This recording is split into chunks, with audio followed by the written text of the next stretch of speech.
Hey guys, तो जैसा कि लास्ट पार्ट में हमने देखा था, टाइगर फेस पर्सन तांग सांग के पास आया था और ये इसे ह्यूमन ऑर्गेनाइजेशन में ज्वाइन करने को कहता है और इसके लिए एक प्लान बनाकर ये विंड वुल्फ टाउन पे अटैक करता है। और लास्ट पार्ट में मेन बैटल चल रहा था। अब आगे ये वुल्फ मॉन्स्टर लियोपार्ड मॉन्स्टर के बच्चे को किडनैप कर अगर ये इनका मीट को खाते हैं तो फिर इनका पावर लेवल भी बढ़ सकता है और ये लेवल अप भी कर सकते हैं। हाई प्रीस्ट जब मास्टर साइनिंग की बातों को सुनती है फिर ये भी सोचती है कि अगर ये कह रहा है कि अगर इसके चिल्ड्रन को वुल्फ क्लैन ने किडनैप किया है तो फिर अगर ये एंसेस्ट्रल कोर्ट में भी जाते हैं तो फिर इन्हें दोषी ठहराया जाएगा। हाई प्रीस्ट ये सुनकर ये भी कहती है अगर ऐसा है तो फिर तभी ये हिम्मत कर रहा है अटैक करने के लिए। हाई प्रीस्ट अब ये कहती है तुम्हारे पास कोई प्रूफ है? इस पे मास्टर साइनिंग कहता है मैं अपने क्लैन के ब्लड लाइन को यहाँ पे फेल कर सकता हूँ, इससे ज्यादा प्रूफ तुम्हें क्या चाहिए। इधर ये सुनकर अब वुल्फ लॉर्ड अटैक कर देता है। इसके एक्शन को देखकर ऐसा लगता है कि लियोपार्ड क्लैन के बेबीज को इसने ही कैप्चर किया है। खुद के पावर को इंप्रूव करना चाहता है। वुल्फ लॉर्ड को 2 दिन पहले फॉरेस्ट में लियोपार्ड क्लैन के चिल्ड्रन खेलते हुए मिले थे और जब ये उन्हें देखा तो फिर ये लालची हो गया था इनके मीट को खाने के लिए और इन्हें किडनैप कर लिया था। वुल्फ लॉर्ड भी सोचता है कि ये 2 दिन पहले ही किडनैप किया था और इस बात का किसी को भी खबर नहीं था और 2 दिन में ही ये लियोपार्ड क्लैन अपने आर्मी को लेकर इसके क्लैन में कैसे आ गए, ये कैसे हो सकता है। वुल्फ लॉर्ड कहता है हाई प्रीस्ट इन्हें किल कर दो। तुम्हें भी पता है कि अगर मैं इस तरह के मेथड को यूज ना करूं तो फिर मैं 6th टियर लेवल पे कैसे जा सकूंगा। इधर जब ये बात कर रहे थे फिर मास्टर साइनिंग का पावर भी रिलीज होता है और इसका पावर को देखकर हाई प्रीस्ट भी हैरान हो जाती है। ये 7th टियर लेवल पे है और high priest 6th tier level पे ही है। अब मास्टर साइनिंग इन दोनों से फाइट करता है अकेले। इधर जब फाइट चल रहा था इधर यांग फेंग, वांग ब्रदर और लिंग शुए इन्हें कॉल करता है और कुवी जिंग को भी और इन्हें बाहर जाने से रोकता है। तांग सांग अभी 2nd फ्लोर पे है और यहाँ पे ये रेडी है बाहर जाने को, यहाँ से निकलने के लिए। तांग सांग अब यांग फेंग को यहाँ पे कहता है टीचर मैं निकलता हूँ, अब समय आ गया है। जबकि वुल्फ और लियोपार्ड फाइट कर रहे हैं तो फिर मैं पीछे के रास्ते से निकल सकता हूँ और कहता है जब मुझे चांस मिलेगा तो फिर मैं आपसे आकर जरूर मिलूंगा। यांग फेंग कहता है ठीक है, तुम्हें अपना ध्यान रखना होगा और मैं यहाँ पे सब थिंग्स को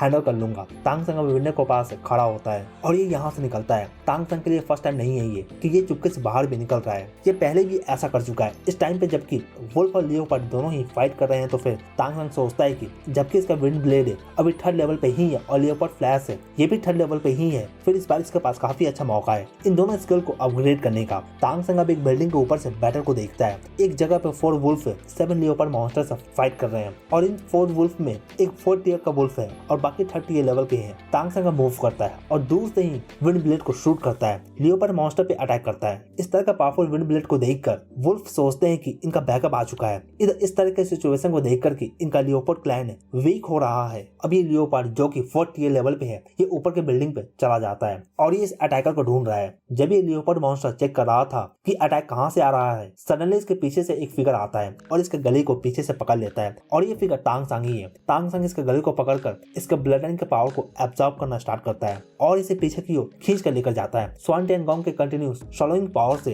ये लियोपार्ड मॉन्स्टर के आंखों के सामने अंधेरा छाने लगता है। इसे खत्म करने के बाद तांग सांग आगे देखता है और वुल्फ अभी भी फाइट कर रहे हैं। तांग सांग इस रूफ से अब विंड ब्लेड को शूट करता है। इस विंड ब्लेड को देखकर लियोपार्ड एक बात तो समझ चुके हैं कि जो लियोपार्ड किल करने गया था वो अब नहीं रहा और जो भी ओपोनेंट है ये काफी स्ट्रॉन्ग है। इस टाइम पर तांग सांग टोटल 18 विंड ब्लेड को शूट कर देता है। तांग सांग पहले से काफी ज्यादा विंड ब्लेड को कंट्रोल कर रहा है। तांग सांग के अटैक से लियोपार्ड बच नहीं पाते। ये विंड ब्लेड तूफान की तरह आता है और ऑलमोस्ट सभी को यहाँ पे किल कर देता है। लियोपार्ड मॉन्स्टर किसी तरह से बच पाते हैं। इधर ये वुल्फ इस तरह के विंड ब्लेड अटैक को देखकर ये भी सरप्राइज होते हैं कि इस तरह से विंड ब्लेड को भी यूज किया जा सकता है। ये इस टाइम पे खुश होते हैं जबकि इनका एनिमी इनके सामने मारे जा रहे हैं तो फिर ये नोटिस करते हैं कि एयर में जो विंड ब्लेड फ्लोट कर रहा है अब ये विंड ब्लेड इन पे ही अटैक कर देता है। तांग सांग के इस बार के अटैक में वुल्फ और लियोपार्ड ये दोनों ही मारे जाते हैं। तांग सांग के पास टाइम नहीं है, ये तुरंत ही अब इन मॉन्स्टर के ब्लड लाइन के पावर को सोलो करता है। इसके बाद तांग सांग अब यहाँ से मीटिंग के लोकेशन पे जाने लगता है। अब तांग सांग का विंड ब्लेड और लियोपार्ड फ्लैश है पहले से ये काफी ज्यादा सॉलिड हो चुका है, जबकि आज ये इतने सारे वुल्फ और लियोपार्ड मॉन्स्टर के ब्लड को सोलो किया है तो फिर इसका पावर अब पहले से और भी ज्यादा जाते हुए तांग सांग लॉर्ड वुल्फ और मास्टर साइनिंग के फाइट को देखता है। लॉर्ड वुल्फ और हाई प्रीस्ट दोनों ही मिलकर मास्टर साइनिंग से फाइट कर रहे होते हैं और इन दोनों के फाइट में देखा जा सकता है कि 7th टियर लेवल का पावर मास्टर साइनिंग इन दोनों को फाइट में सप्रेस कर रहा है। तांग सांग देखता है कि लियोपार्ड मॉन्स्टर इस टाइम पे सिटी में काफी अंदर तक एंटर कर चुके हैं और ये इन वुल्फ को आज छोड़ने वाले नहीं है। सडनली अब हाई प्रीस्ट चिल्लाती है और कहती है मास्टर साइनिंग अपने लोगों को रोक लो लोग, और ये अपने स्टाफ के पावर को शो करती है। इसके पास एक तरह का डंडा है जो कि एक मैजिकल स्टाफ के जैसा है और इससे काफी ब्लू लाइट भी निकल कर सामने आता है। मास्टर सैनिंग भी इस स्टाफ को देखकर समझ जाता है कि ये क्या थिंग है और ये कहता है तो ये इनका वुल्फ एंसेस्टर का पावर है। इतने सालों से सैक्रिफाइस से हाई प्रीस्ट इस ब्लड लाइन के पावर को कलेक्ट करते हुए आ रही है, तो ये पावर तो काफी पावरफुल होने ही वाला है। डार्क ग्रीन लाइट को गैदर होते हुए देखा जा सकता है और इसमें विंड वुल्फ का ब्लड लाइन है और सैक्रिफाइस का भी पावर है। ये पावर इनका लास्ट पावर है इस टाउन का। अगर ये पावर काम ना करे तो फिर आज ये सभी मारे भी जा सकते हैं।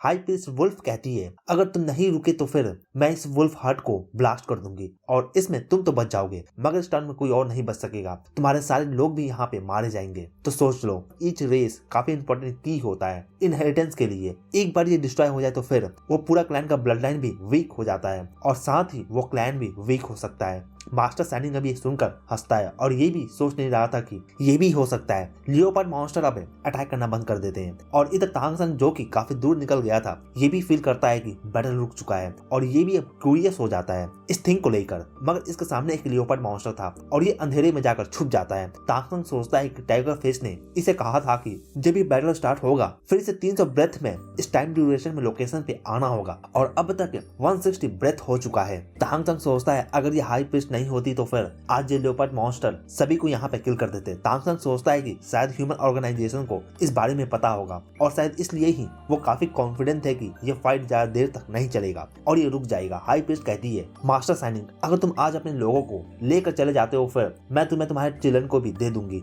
जो कि अभी सही सलामत है। मास्टर सैनिंग काफी गुस्सा होता है जबकि ये लोग इनके क्लैन के बच्चों को टारगेट कर रहे थे, मगर हाई प्रीस्ट अब वुल्फ लॉर्ड को इसके पोजीशन से निकाल देती है और कहती है तुम्हारे कारण आज हमारा टाउन डिस्ट्रॉय होने वाला था। वुल्फ लॉर्ड का नाम है फेंग सियाओ है और ये भी सरप्राइज हो जाता है हाई प्रीस्ट के एक्शन से। नेक्स्ट अब ये यहाँ से भागता है जबकि ये अब इस टाउन का लॉर्ड नहीं रहा तो फिर, मगर मास्टर सैनिंग इसके पास काफी फास्ट है। मगर मास्टर सैनिंग इसके पीछे जाने लगता है लेकिन इसे हाई प्रीस्ट रोक देती है। इधर हाई प्रीस्ट देखती है कि टाउन में अब समथिंग शांत होने लगता है और फाइटिंग भी अब रुक चुका है और ये फेंग सियाओ को यहाँ से जाने का एक मौका देती है, मगर एक बार जब ये एक सर्टेन दूरी पे चला जाएगा फिर ये इसका हेल्प नहीं करने वाली है। इधर फेंग सियाओ अब टाउन से निकल चुका है और आगे ये बचकर जा रहा होता है। ये भी जानता है कि हाई प्रीस्ट ने इसे इसलिए निकाला क्योंकि ये इसे बचाना चाहती थी, नहीं तो आज ये मारा जाता। ये सोच रहा है कि ये सब कैसे हो गया। ये जानता है कि लियोपार्ड फ्लैश काफी फास्ट स्पीड स्किल है, पहले तो इसे यहाँ से फास्ट भागना होगा, नहीं तो लियोपार्ड मॉन्स्टर भी इसके पीछे आ सकते हैं और टाउन के बाहर में ये जरूर मारा जाएगा। आगे इसे एक माइन दिखता है, फेनलिंग माइन। यहाँ पे इनके टाउन का माइनिंग होता है और इस केव में जाकर ये हाइड करना चाहता है। जैसे ही ये करीब आता है इस माइन के, इसे विंड ब्लेड दिखता है। ये सोचता है कि आगे जो भी पर्सन होगा वो इसके क्लैन से ही होगा, मगर आगे से एक ह्यूमन दिखता है। जब ये ध्यान से देखता है फिर ये एक ह्यूमन चाइल्ड को देखता है और ये तांग सांग है। तांग सांग कहता है मुझे इसे किल करने में 20 ब्रेथ ही लगने वाला है और ये इसके ब्लड लाइन को सॉलो कर सकेगा। फेंग सियाओ ये आगे बढ़ता है जबकि ये एक ह्यूमन चाइल्ड है तो फिर ये भी ज्यादा चिंता नहीं करता। इस टाइम पे ये काफी वीक है, मगर ये ज्यादा से भी डर नहीं रहा है, न ही ये एयर में 18 विंड ब्लेड को नोटिस भी किया है अब तक। विंड वुल्फ का लॉर्ड होने के कारण से इस पे विंड अटैक का ज्यादा असर भी नहीं होता और ये तांग सांग को जल्दी खत्म करके यहाँ से बचकर भागना चाहता है। इधर तांग सांग कहता है इस वर्ल्ड में जो मेरी मदद थी उसके मरने के पीछे इसका और हाई प्रीस्ट का हाथ है। आज हाई प्रीस्ट को तांग सांग तो कुछ नहीं कर सकता, मगर आज ये लॉर्ड तो बचने वाला नहीं है। तांग सांग अपने लियोपार्ड फ्लैश का यूज करता है और काफी फास्ट आकर इसके आई पे अटैक कर देता है। फेंग सियाओ भी इस टाइम पे एक ह्यूमन को देख रहा है जो कि लियोपार्ड फ्लैश है और विंड ब्लेड दोनों ही यूज कर सकता है और ये सोचता है कि ये तो नहीं हो सकता है,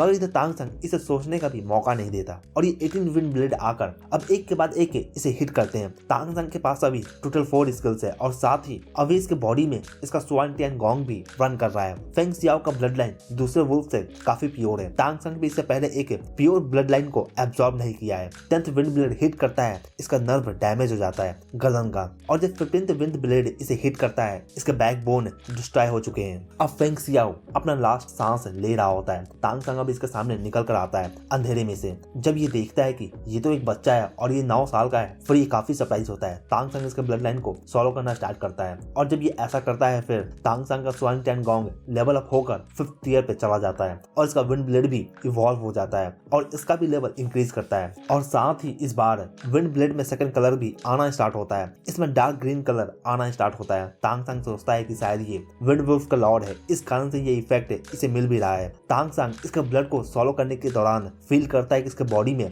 वुल्फ का ब्लड लाइन भी काफी ज्यादा प्योर है, जैसे कि इसका ब्लड एक क्लीन वाटर हो और दूसरी दूसरे वुल्फ का ब्लड नाली का पानी जैसा हो। तांग संग ने अच्छा प्लान किया था कि ये यहाँ पे पहले ही आ गया था और यहाँ पे वेट कर रहा था। इस बारिश से काफी बेनिफिट मिला है, इसका स्वानटियानगोंग का लेवल इंक्रीज कर गया है और साथ ही इसे वुल्फ किंग का ब्लड लाइन भी मिल सका है। तांग संग जितना इसका ब्लड हो सकता था उतना सोलो करता है। जब ये इसके कपड़े को टच करता है इसे एक बैग मिलता है जो कि पैसों से भरा हुआ है। इधर स्काई में ऊपर में येलो लाइट फ्लैश करता है और दो फिगर निकल कर सामने आते हैं। मास्टर साइनिंग और साथ ही हाई प्रीस्ट भी यहाँ पे आ जाती है और ये दोनों यहाँ पे फेंग सियाओ के डेड बॉडी को देखकर काफी सरप्राइज भी होते हैं। मास्टर साइनिंग से मरा हुआ देखकर स्माइल कर रहा है, मगर फिर भी ये सोचता है कि ये काफी पावरफुल है और ये कैसे मारा जा सकता है। यहाँ पे हाई प्रीस्ट कहती है तुम्हें पता है तुमने क्या किया है, तुम्हें पता है इसके बॉडी में किस तरह का ब्लड था। मास्टर साइनिंग कहता है मैंने ये नहीं किया। हाई प्रीस्ट इस टाइम पे काफी एंग्री है, मगर फिर भी ये कुछ नहीं करती है और ये इसके बॉडी को कलेक्ट करती है और यहाँ से चली जाती है। मास्टर साइनिंग सोचता है यहाँ पे इसके आने का गोल अब पूरा हो चुका है, ये अपने क्लैन के चिल्ड्रन को सेव कर चुका है और साथ ही जो इन सभी का जिम्मेदार था वो अब मारा जा चुका है। अब ये वापस जाकर अपने क्लैन में रिपोर्ट कर सकता है। हाई प्रीस्ट अब वुल्फ किंग के बॉडी को लेकर अल्टेयर के पास में आ जाती है और अब स्टोन स्टैचू को देखकर कहती है एंसेस्टर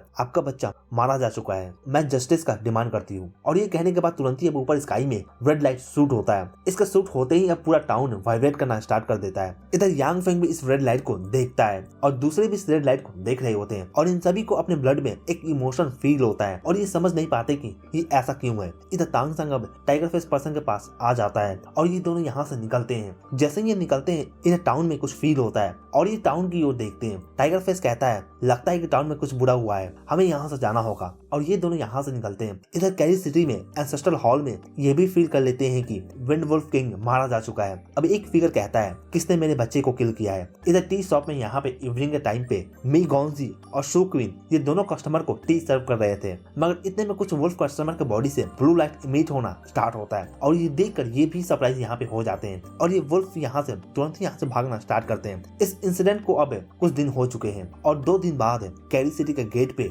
2 फिगर आते हैं। यहाँ पे तांग संग मन में कहता है मैं अब आ ही गया हूँ तुम्हारे पास। टाइगर फेस पर्सन अब तांग संग को एक टोकन देता है और इसमें एक वुल्फ का साइन भी बना हुआ है। तांग संग अब कैरी सिटी में एंसेस्टर वुल्फ लैंड में रहने वाला है और इस टोकन का मतलब है कि ये एक वेसल भी बन चुका है। टाइगर फेस कहता है याद रहे अब से तुम वुल्फ एंसेस्टर हॉल के ह्यूमन वेसल हो और इस टोकन के साथ में तुम इस सिटी में रह सकते हो और तुम्हारे पेरेंट्स वुल्फ एंसेस्टर हॉल में ह्यूमन वेसल है। अगर तुम्हें कोई भी कुछ भी पूछे तो फिर तुम्हें यही बताना है। तांग संग कहता है ठीक है सीनियर और फिर ये पूछता है सीनियर मैं आपको किस नाम से बुलाऊं। इस पे ये कहता है मेरा नाम टियान सियाओ है। ये कहता है अब से तुम्हें काफी हार्ड वर्क करना होगा और तुम्हें स्ट्रॉन्ग बनना होगा। तांग संग सर हिलाता है। अब ये दोनों सिटी में जाना स्टार्ट करते हैं। अब तांग संग से पूछता है सीनियर हम कहाँ भी जा रहे हैं। इस पे ये कहता है मैं तुम्हें एक स्कूल लेकर जा रहा हूँ। ये सुनकर ये भी अब सरप्राइज है। तांग संग लास्ट लाइफ में सोल कॉन्टिनेंट में वहाँ पे एक स्कूल को ज्वाइन किया था और वो बाद में नंबर 1 कॉलेज बन गया था पूरे वर्ल्ड में। इस वर्ल्ड में आने के बाद इसने कभी भी नहीं सोचा था कि ये कोई स्कूल या कॉलेज भी ज्वाइन कर सकेगा। तांग सियाओ कहते हैं इस तरह के कॉलेज में ह्यूमन इंटर कर सकते हैं मगर हर कोई इंटर नहीं कर सकता है। तांग संग अभी सिटी में ईस्ट की ओर जा रहा है और ये एरिया सिटी का बिग एरिया है, जनरली नोबल्स ही रहते हैं इस तरह के एरिया में। तांग संग सोचता है कि जबकि ये सिटी में आ चुका है और मी गॉन्जी भी सिटी में है फिर ये इस सिटी में काफी लंबे समय के लिए रहने वाला है। आगे आने के बाद अब तांग संग को एक काफी बड़ा सा गेट दिखता है और एक गेट कैरी सिटी का कॉलेज का है और ऊपर वॉल पे बड़े लेटर में लिखा हुआ है कैरी कॉलेज। टियान सियाओ कहते हैं इसके अंदर में सिर्फ टैलेंटेड और नोबल पर्सन ही इंटर कर पाते हैं। तांग संग इसे देख कर कहता है तो क्या ये हमारा ह्यूमन ऑर्गेनाइजेशन का बेस है। यह सुनकर अब तांग सियाओ कहता है तुम्हें क्या लगता है अगर हम ह्यूमन के पास इस तरह का एकेडमी होता तो फिर आज हम क्या स्लेव होते। अब ये दोनों अंदर में जाते हैं। अंदर में जाने के बाद तांग संग काफी ग्रीन एरिया को देखता है और यहाँ पे कुछ वुडन हाउस भी इसे दिखते हैं और कुछ लोग तांग सियाओ को देखकर इसे टी भी ऑफर करते हैं अपने घर में। हालांकि ये रिजेक्ट कर आगे बढ़ रहा होता है। जबकि ये तांग संग के साथ में है तो फिर तांग संग यहाँ पे देखता है कि यहाँ पे लोग ह्यूमंस हैं और इनके बॉडी में कोई भी नंबर नहीं है स्लेव के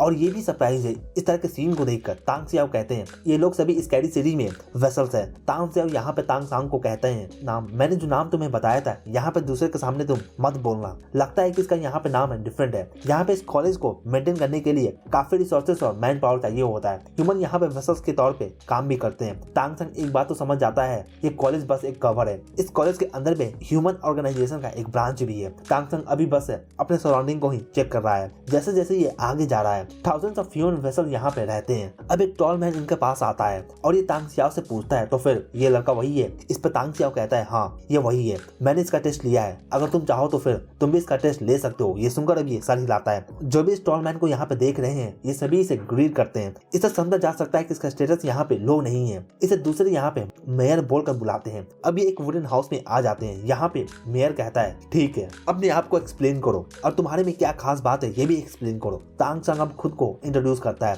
और कहता है मेरा नाम तांग सांग है, मैं विंड वुल्फ टाउन से आया हूँ, मैं 9 साल का हूँ, मेरे पास विंड वुल्फ में ट्रांसफॉर्म होने का एबिलिटी है और मैं विंड ब्लेड को यूज कर सकता हूँ। ये सुनकर अब मेयर कहता है तांग सियाओ तुमने कहा था कि ये 4th ईयर पे है। इस पर तांग सियाओ सर हिलाता है। अब मेयर कहता है ठीक है तुम जा सकते हो और आगे का काम तुम मुझ पे छोड़ दो। वैसे भी अभी वुल्फ एंसेस्टर हॉल में काफी हलचल हो रहा है। ये सुनकर अब तांग सियाओ यहाँ से निकलता है इन्हें गुड बाय बोलकर। इसके जाने के बाद अब मेयर यहाँ पे इस घर में एक चेयर पे बैठ जाता है और तांग सांग को देख कर कहता है तुम जीना चाहते हो या मरना चाहते हो, और ये अपने किलिंग इंटेंट को शो करता है। इसका किलिंग इंटेंट के आते ही अब पूरा ही जगह ग्रे कलर में चेंज हो जाता है और सभी थिंग यहाँ पे फ्रीज हो जाते हैं। इधर तांग सांग भी डर जाता है और ये पीछे हटता है। सडनली इसके कानों में एक आवाज आता है और इससे तांग सांग का सर भी चकरा जाता है। तुरंत ही अब ये रूम फायर एलिमेंट से भर जाता है। तांग सांग के बॉडी से इसका डिफेंस स्किल निकल कर सामने आता है राइनो मॉन्स्टर का, और ये लियोपार्ड फ्लैश का यूज करता है और विंडो की ओर भागता है खुद को सेव करने के लिए। इधर मेयर तांग सांग के एक्शन को देखकर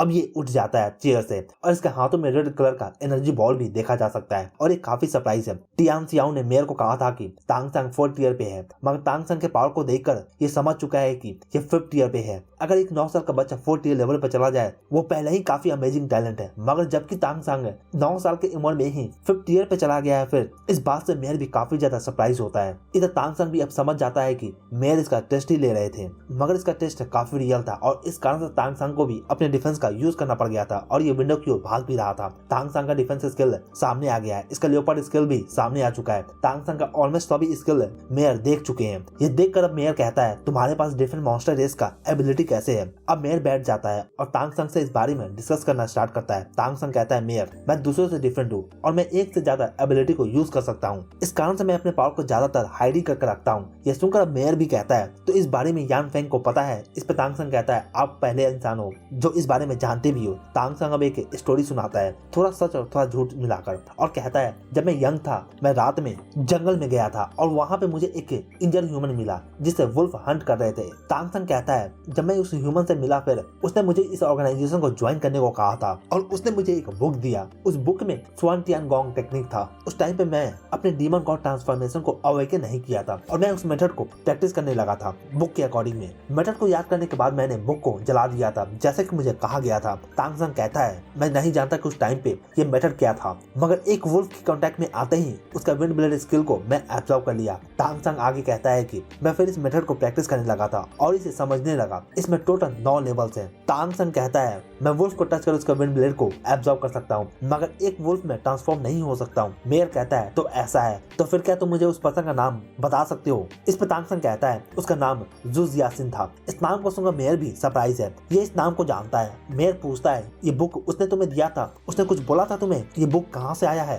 तांग सांग कहता है नहीं। तांग सांग के स्टोरी को सुनने के बाद अब मेयर कहता है तुम्हारा एबिलिटी काफी अच्छा है। मेयर अब खड़ा हो जाता है और तांग सांग को कहता है तुमने जो भी मुझे कहा है दूसरे को ये बात मत बोलना। तुमने कहा कि इस मेथड का टोटल 9 लेवल्स है, ये सच है। तांग सांग सर हिलाता है और कहता है ये सच है। तांग सांग इसे हाफी सच बोला है। इस मेथड में 9 लेवल जरूर है, मगर इसके आगे का मेथड तांग सांग खुद ही डेवलप किया था गॉड लेवल पर जाने के बाद। पिछले लाइफ में तांग सांग इस मेथड को सभी को दे दिया था। ऊपर से सिर्फ ये एक बेसिक स्किल ही है, मगर प्रैक्टिस करने वाले पे डिपेंड करता है। तांग सांग कहता है मेयर अगर आपको ये चाहिए तो फिर मैं आपको ये स्किल ऑर्गेनाइजेशन को दे सकता हूँ। हालांकि मेयर अभी के लिए मना कर देते हैं और मेयर कहते हैं इस स्किल को सिर्फ तुम ही प्रैक्टिस कर सकते हो। तो अब ये स्किल के बारे में मैं भी ज्यादा नहीं जानता हूँ और इसमें 9 लेवल्स है। मॉन्स्टर्स में काफी पावरफुल मॉन्स्टर रेस और स्पिरिट भी होते हैं। मुझे भी नहीं पता कि इस स्किल के साथ में किस तरह का फ्यूचर हमारे लिए वेट कर रहा है। तांग सांग भी इस बारे में सोचता है कि मॉन्स्टर और स्पिरिट का एबिलिटी को डिवॉल्व करना ये यूनिक स्किल है इस वर्ल्ड के लिए। अगर किसी को पता चल जाता है तो फिर पता नहीं क्या हो सकता है। फिर से मेयर फिर से कहता है तुम इसे कंटिन्यू प्रैक्टिस करो, इस बारे में किसी को भी भी पता चलने मत देना। मेयर कहता है तुम इस स्किल के बारे में जानते हो, तुम मुझे बता सकते हो, मैं इसका एक कॉपी बनाकर एक सीक्रेट फाइल में रख दूंगा। अगर तुम्हें कुछ होता है फिर ये स्किल मेरे साथ में सेफ रहेगा और मेरे सीनियर ऑफिसर को भी इस बारे में पता नहीं चलेगा, मगर जो मेरे चेयर पे आएगा फ्यूचर में उसे ये पता चलेगा। तो जब तक मैं जिंदा हूँ तब तक ये स्किल मेरे साथ सेफ रहेगा। ये सुनकर तांगसंग भी हाँ कहता है। मेयर अब तांगसंग को अपना डिसाइपल बनने को कहता है। इस पर तांगसंग मान जाता है और ये अब इसका डिसाइपल बन जाता है। मेयर कहता है तुम जो भी स्किल प्रैक्टिस कर रहे हो, अगर ये फ्यूचर में मैनकाइंड के लिए एक बिगेस्ट वेपन बनकर निकलता है फिर हमारा पूरा ही किस्मत चेंज हो सकता है मैनकाइंड का। मेयर अब कहता है मेरा नाम है हाओ शुआन है और इसका एबिलिटी फ्लेम टाइगर किंग का है। फ्लेम टाइगर किंग का रैंक सेकंड है टाइगर मॉन्स्टर में गोल्डन टाइगर टॉप पे आता है। ये सुनकर तांगसंग भी सरप्राइज है। मेयर अब कहता है जबकि तुम ऑर्गेनाइजेशन को ज्वाइन कर चुके हो तो फिर हमारा ऑर्गेनाइजेशन में लेवल को साल्वेशन कहा जाता है और तुम्हारा पावर के साथ में तुम्हें एक ऑरेंज साल्वेशन रैंक भी मिल सकता है, मगर मैं तुम्हें नीचे से स्टार्ट करने का